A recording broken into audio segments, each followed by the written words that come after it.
O Tony vai trazer detalhes, e aí daqui a pouco você viu aí na abertura do jornal que a Joelma vai falar sobre uma quadrilha, meu primo, de mulheres. Quadrilha de mulheres. Pior. A quadrilha aplicava golpes em famílias com integrantes que estavam enfrentando problemas com câncer.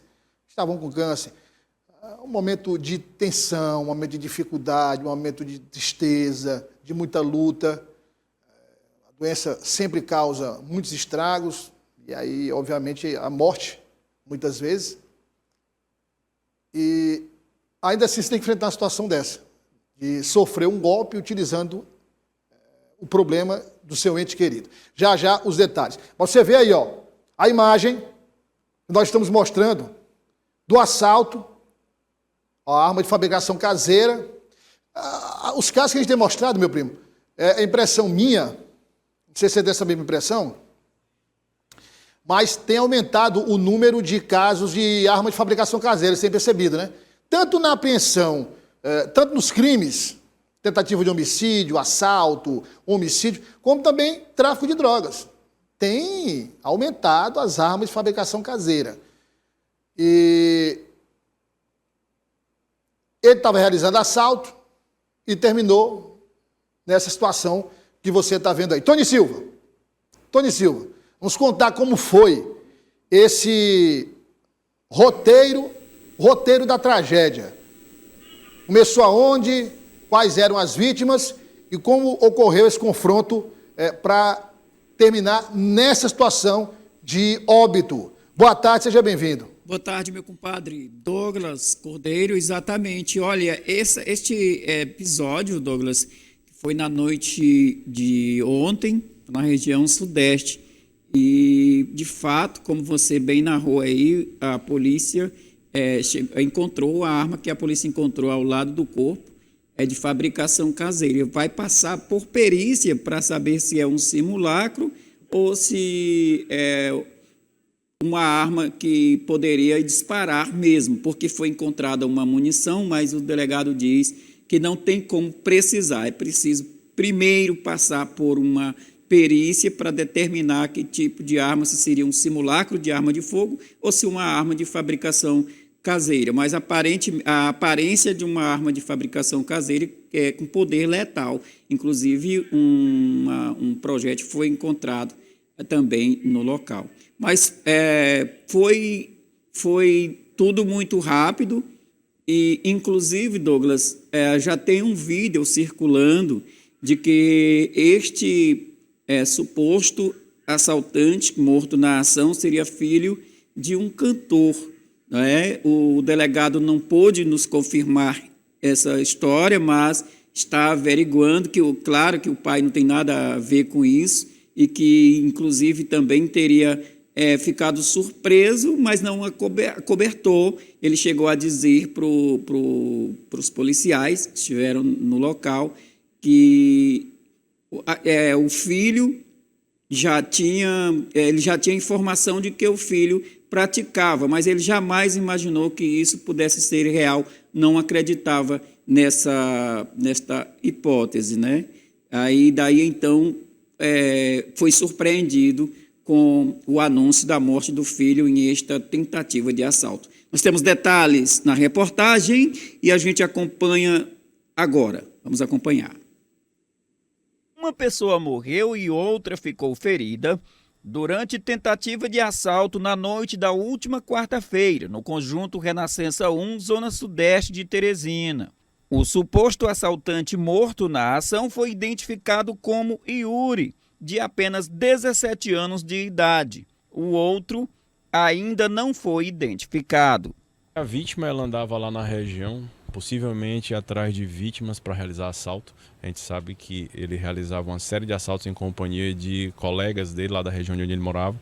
Inclusive isso foi confirmado pelos seus familiares, não é isso? Apesar de menor de idade, mas já entregue ao mundo do crime. Vamos falar com os parentes da vítima para saber se eles conseguem nos ajudar nessa identificação, porque a gente precisa trazer aqui para os autos desse inquérito todos esses elementos para que a gente possa estar aí confirmando se essa ação foi legítima, se ela eventualmente pode ter sido excessiva, mas o que a gente tem certeza é que até pelas características do que nós já apuramos em imagens no local, é que realmente eram indivíduos que estavam à procura de vítimas para cometerem assaltos lá na região. Ao lado do corpo, os policiais encontraram uma motocicleta e uma arma de fogo, possivelmente de fabricação caseira, além de munição. Quanto a quem disparou contra a dupla, presume-se que é um agente de segurança, algo que está sendo investigado pela polícia. O que a gente imagina aqui no momento em que a nossa equipe se encontra no local realizando levantamentos é que possivelmente foi uma ação em legítima defesa. Nós estamos querendo saber se foi eventualmente alguém que integre os quadros da segurança pública. Não sabemos aí, quem sabe pode ser do Piauí ou do Maranhão. Mas pelos relatos tudo indica que vamos estar diante de uma situação de legítima defesa.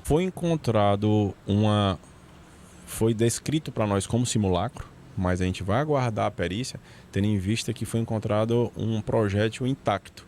Então, assim, o que a gente acredita é que pode ser uma arma artesanal, que é muito utilizado por esses indivíduos no cometimento de assalto, tendo em vista que ao abordar o cidadão de bem, eles encostam esse tipo de artefato na pessoa e a pessoa não vai ficar esperando para ver se funciona ou não.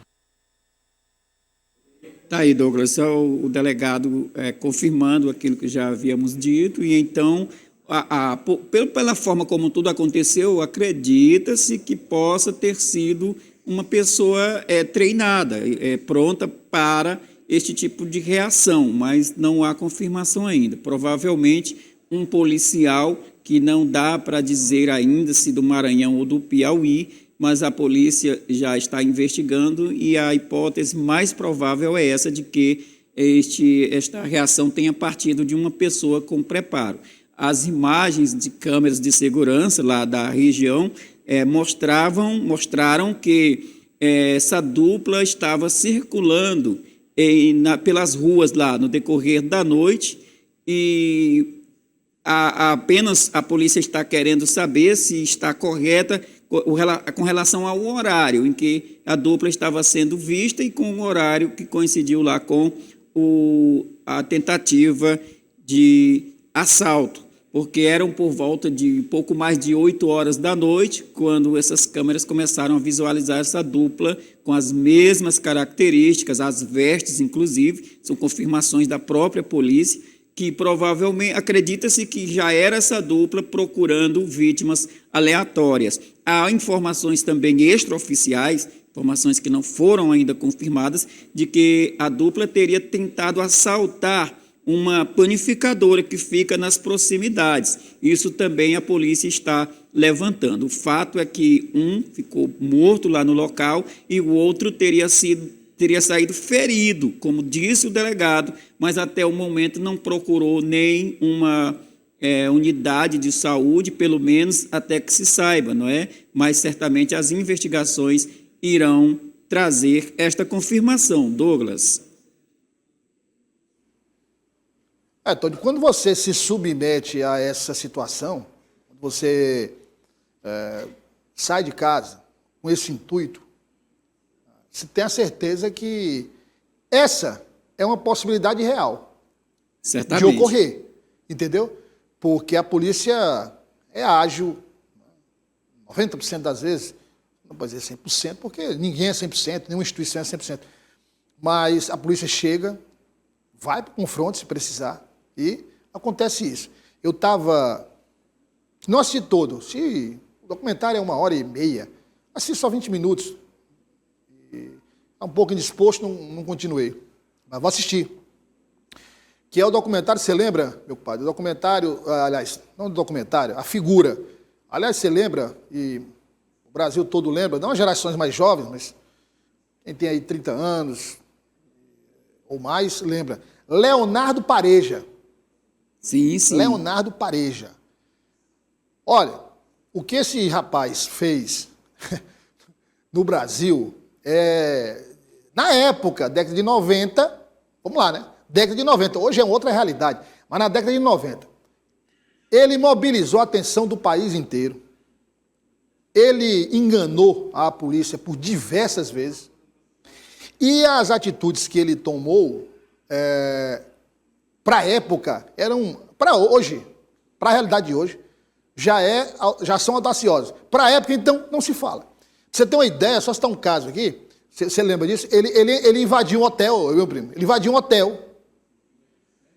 Eu não lembro agora onde é que foi, não sei se foi na Bahia, Rio Grande do Norte, eu não lembro. Ele invadiu um hotel e lá, nesse hotel, estava a sobrinha do senador, ex-governador da Bahia, Antônio Carlos Magalhães.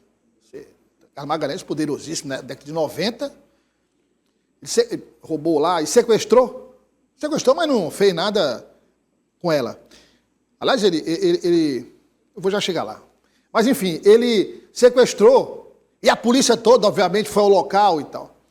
E aí, o que é que ele fez? Ele foi negociar a fuga dele com a polícia para libertar a jovem, mas ele foi embrulhado, ele e ela, no lençol branco. Ou seja, tinha vários snipers à distância, atirador de elite, mas não podia atirar porque não sabia se era ele ou era ela. Não tinha uma definição. Não tinha definição. E ele conseguiu fugir. É. Teve outro caso que ele invadiu uma residência. Disse, olha, isso aqui é um assalto e tal, e tal, e tal. E a família começou a gritar. As duas filhas do casal, em especial. Aí ele chegou para as duas filhas do casal e disse, calma, tenha paciência, eu não vou agredir ninguém, não vou causar mal a ninguém, eu só vou levar uns objetos de valor. E elas continuaram nervosas e tal. Sabe o que ele fez? Ele viu um violão em cima da mesa, pegou o violão, sentou e começou a cantar. Cantar. E as meninas se acalmaram e deu tudo certo. Seria cômico se não fosse trágico, Não, seria né? cômico se não fosse trágico. Eu não lembro qual é a música, rapaz. Ele canta no documentário a música. Não sei se eu não aprendi a dizer adeus. Inacreditável, né? Foi inacreditável. Então, assim, foi um desfecho trágico. Ele era de família, adotado, de uma família bem abastada, que tinha condições, mas depois o pai, enfim, perdeu tudo. Mas o Leonardo Pareja, ele é um exemplo de muitos brasileiros que enfrentaram problemas familiares, enfrentaram problemas em casa e terminaram adotando o caminho do crime, né? O caminho do crime. Utilizando a inteligência para o mal. Muito inteligente. O documentário todo, quando ele fala, é articulado, fala bem, bem aparentado, bonito, um rapaz bonito e tal, mas, enfim. Eu vou depois trazer aí umas informações a mais sobre ele, mas é para dizer o seguinte, isso foi o quê? Isso foi, vamos lá, uma aventura que durou 2 anos. Mais ou menos isso. Infelizmente. Então, assim, meu primo, assim. não tem carreira longa. O caso desse rapaz, meu primo, é um exemplo. Não tem carreira longa. Fica aqui, né, o exemplo que o Tony trouxe na reportagem, porque você pode até se dar bem uma vez, 2 vezes, 3 vezes, mas uma hora acontece. Uma hora vai acontecer. Obrigado, Tony, pela participação. E só para fechar aqui, o delegado disse que, pelo que a equipe acompanhou lá, a equipe de policiais, a pessoa agiu em legítima defesa. Deve se apresentar Claro. Deve se apresentar no DHPP. Você lembra, falando em legítima defesa, você lembra do atirador fantasma?